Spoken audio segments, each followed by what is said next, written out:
Hey guys, welcome back to the shop. Appreciate y'all stopping by and checking in this week's project.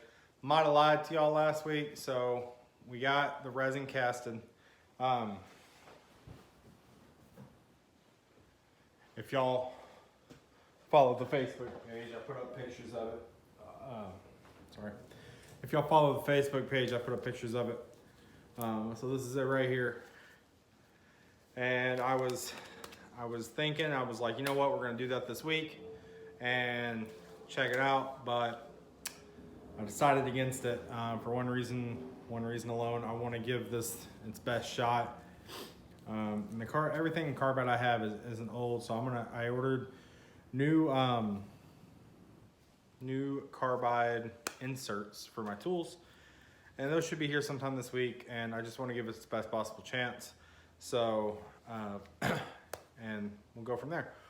Hopefully it turns out. I don't know exactly what we're gonna do. The wife suggested we do like a little vase or something. I'm not sure yet.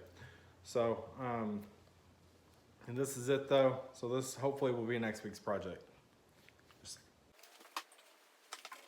If it is a success, then we'll do some more. So, and hopefully that resin works, and I'll use up what I have here, and then if we need to order more, we'll order more. So this week's project, I've already got checked up on the lathe. It's a little off balance, so I don't know how much I'm gonna be able to film on. So we'll have to probably set y'all off to the side. I don't know how good of an angle it's gonna be. I'm gonna get y'all the best angle possible, but it's pretty off balance. Shaking the whole table. I'm gonna see if I can get this cut down a little bit. I might start with carbide just to get it cut down quicker, take out some bulk and not have to worry about tool angle and all this stuff, just to get it into round, and then we'll probably go back into the traditional tools. So that's what's on the slate for this week. Glad y'all stopped by. Had to pause real quick for a sneeze. Please make sure you hit that like button, hit the subscribe button if you haven't already. It really helps out the channel a lot, the like and subscribe. Bell notification will let you know every time I got a new video going live. And leave a comment down below. Let me know what you think about this video, and going from there. Let me know what you think about the project. I guess I should say, if you like it, if you didn't like it. And then we're going to go from there. I've got it checked up on the lathe. I'm going to try to get y'all in position where y'all can see the best possible, and then we'll get it spinning up. You'll probably see everything shaking. Hopefully we'll make it. So let me get y'all moved, and we'll get everything ready to go.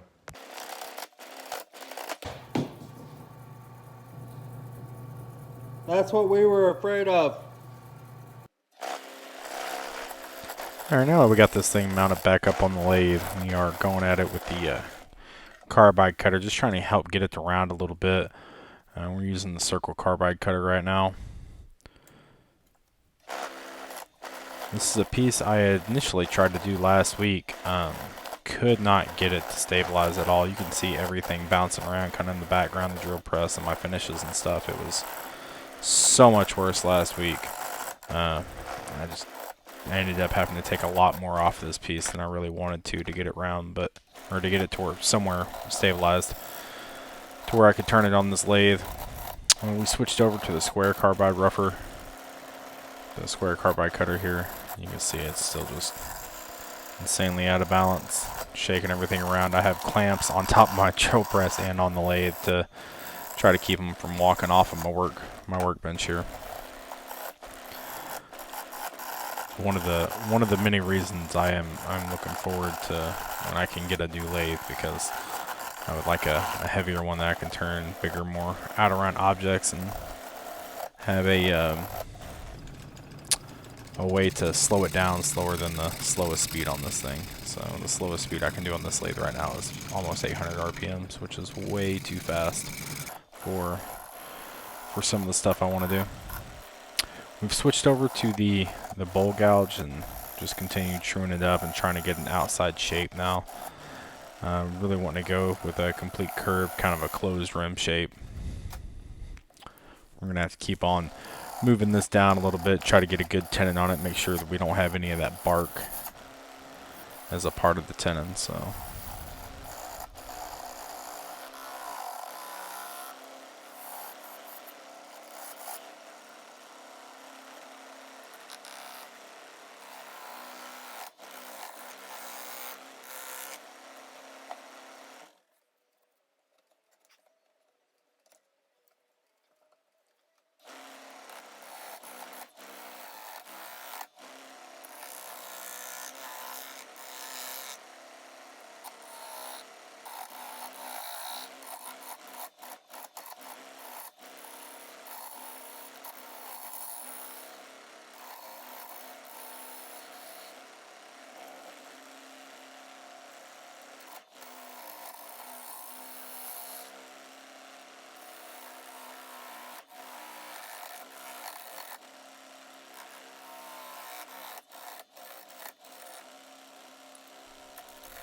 As you've probably seen through this clip, we have having a lot of issues with it catching and stalling out the motor.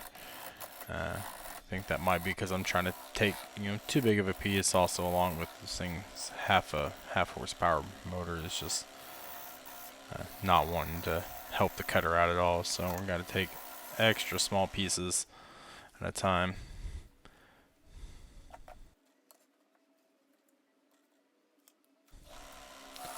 I ended up taking this piece where we were going to put the tenon off. It just didn't feel comfortable with the wood. I created another tenon, which I guess I didn't catch on camera. I forgot to hit the go button on the camera, so you can see the tenon created here, and I'm just using a saw to cut off the little nub, so we don't have anything protruding through the chuck.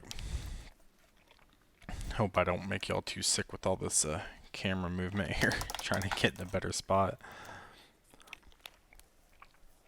So I wanted to just I didn't want to put the chuck on with the chuck already on the lathe, so I've seen some other turners do this, and it's just kind of a technique I wanted to try to see if I can get a better true up, because sometimes I have issues getting it to run true.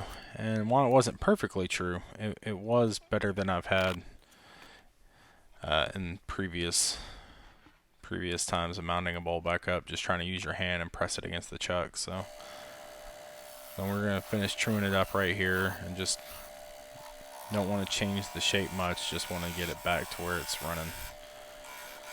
running good. With this live edge bowl, I want to make sure that the rim is as consistent as can be all the way around.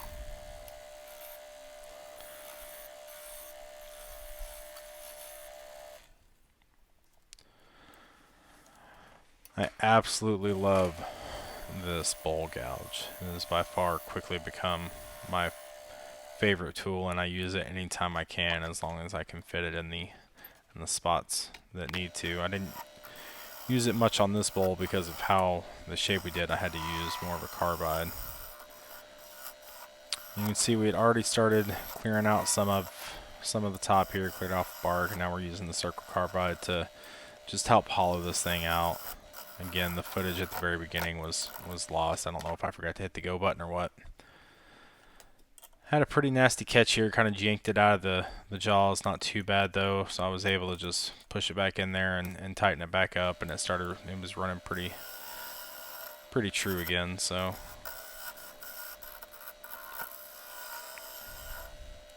I think one of the main issues I have as a turner, one of my biggest things I need to work on, is just patience and taking smaller cuts at a time.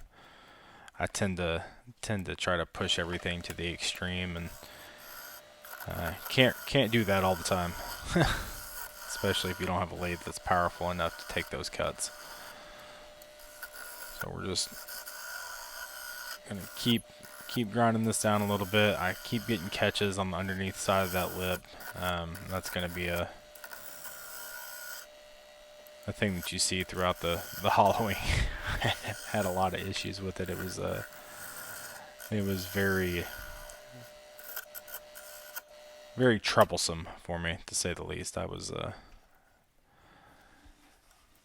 getting a little irritated with it, but I didn't want to take the chance of blowing up the rim on it. So I'm doing a little bit of sanding here. Got everything down. I left this bolt thicker than I really wanted to, but it's still really wet. And with the bark inclusions and everything that you see in there, I just didn't want to take a chance. So we sanded as much as we could with the power sander. Then I took the disc off and sanded by hand quite a bit, and I also used these sheets to try to sand the inside of the wings.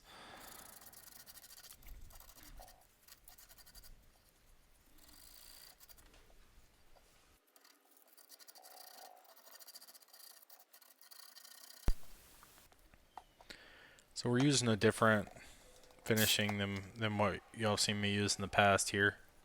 I don't remember if I've used this on the channel, but it's something. This is how I started out finishing before I discovered the axe paste. So this is just some bullseye Zinsser shellac, I think is what it is, the amber color, and it's cut with denatured alcohol. It was originally cut with 50/50, but I'm sure some of the denatured alcohol has evaporated by now. Use the rag to wipe down the inside and the outside, and then I stole this brush and using it to get the bark good real quick. So this is what we're using as a sanding sealer, instead of the cellulose sanding sealer that we normally use. Just want to make sure we get all the bark and the underbark that you could see right there at the top. And want to make sure we get a good coat on everything, get everything really sealed. So I'm actually going to let this sit for about an hour while I clean up the shop, and then you'll see me here using some 4.0 steel wool to just buff it up a little bit, and before we go to the tried and true original, I believe it is tried and true original finish. So this is relatively simple. You just put a layer on, and then leave it on there for about an hour. Put a thin layer, leave it on there for about an hour, and then come back and dry it off again with the rag, and then you let it sit for 24 hours and just let it go. So this is the next day. Let it set for 24 hours. I'm just using a soft rag to kind of get any excess off, kind of burnish it in a little bit as much as I can. The wings I got to do manually because I don't want my fingers to get knocked off while trying to use the rag. So I was trying to do it as safe as possible on the inside. And just drying off the excess before we have to take the tenon off. You can put multiple coats of this on. I only put one. Some woods, and before I had to put multiple, but I kind of like the way it looked with just one. I think it did all right. Now here what we're going to do is just make a jam chuck real quick. I'm using a woodworm screw. This is, I don't even know what kind of wood this is. It's just a piece I had laying under the workbench. My old jam chuck is just needing to be replaced, so I figured I'd include this in the video. Get a small chunk and just kind of turn it around, and then make the top kind of concave to where it's only really hitting it and contacting it on the outside edges.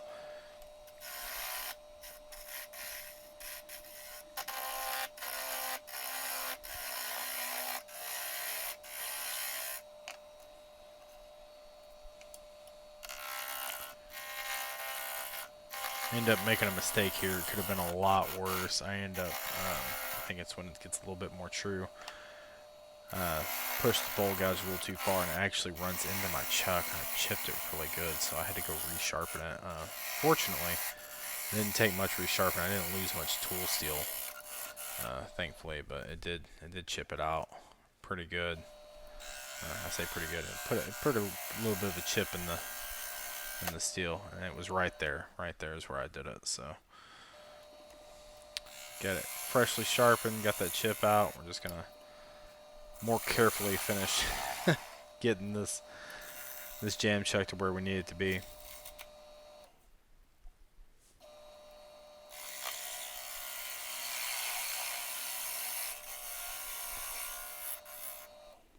What I use right here is a piece of foam. It's just a small piece of foam to put in between the jam chuck and the piece. And since I had that nub on that I had soft, I couldn't see exactly where I had it lined up at. So I'm just kind of adjusting it, putting my finger up against the tenon until I can feel it running as true as I can possibly get it. I'm just doing minor adjustments here. So I've got it running pretty true. It's not perfect, but it will do. And I'm using the 1/2-inch bowl gouge here again, and I'm just going to take light passes and work that tenon off until it's just down to another little nub.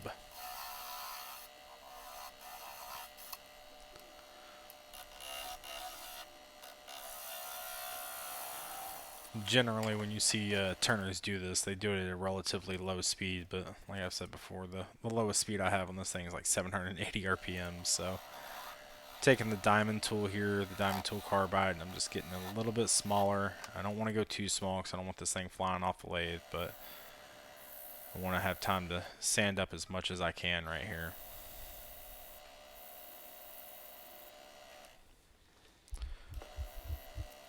Just starting with some 80 grit. I did get this new sandpaper. It's like Abernet, but it's not Abernet. I got it off Woodturner's Wonders, and I absolutely love it. I feel like it's lasted me, each piece is lasting me so much longer than it used to, and this stuff is quite a bit cheaper than the regular Abernet. I've never used the regular Abernet, but I am extremely pleased with this. I think it's called Wonder Weave. It's off of woodturnerwonders.com. It's great sandpaper. So we can go and take this off. Got that nub where I just popped it off with my hand. I thought I got it on camera, but I didn't adjust the camera beforehand, so I kind of just popped it off with my hand, and I'm going to use the attempt to use the power sander to smooth out the rest of that.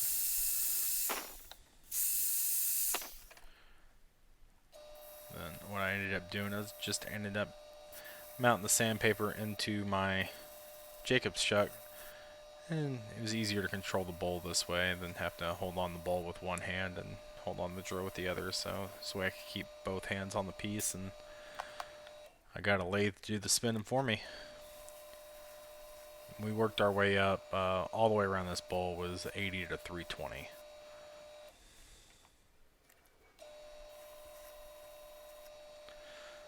So we're getting ready to talk about this piece. I hope everyone has a wonderful week and a wonderful weekend, and get to listen to me babble on a little bit longer. Thanks for watching.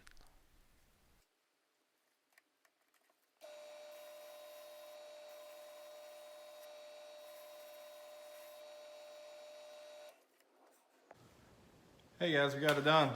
So I haven't finished the bottom yet. I said we got it done, and then I tell you I haven't finished it yet. So I haven't finished the bottom yet. It's completely sanded, ready to go.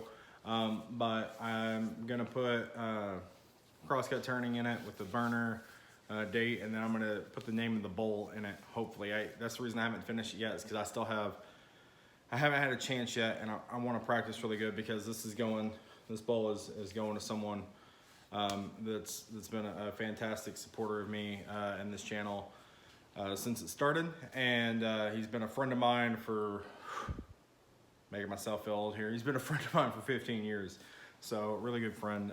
It's David, so this is going to be David's bowl, and that's what the name of the, as you probably saw on the channel, that's what I'm going to name it on the channel and everything. So this is going to be his. I try to do something like I've never done before. I have done live edge, but I don't know if I can get so it kind of curves in a little bit, like it's I don't know if I'm making any sense here. So the outside profile kind of looks like this, you know, that's more dramatic, but it was harder than I thought it was going to be. Mainly it's hard for me to get the angle with the lathe and everything. But I'm really happy with how it came out. I tried a different finish on it because I didn't want to have to worry about trying to do the wax and everything inside here with burnishing it and everything. And I think it came out really nice. I didn't want to have to worry about I wanted to leave all the cracks and everything in it and all that. I wanted to leave all that in there. So I didn't want to have to be picking out wax and everything. And I haven't used this tried and true, I think that's what it's called, right? Tried and true wood finish. I haven't used it in a while.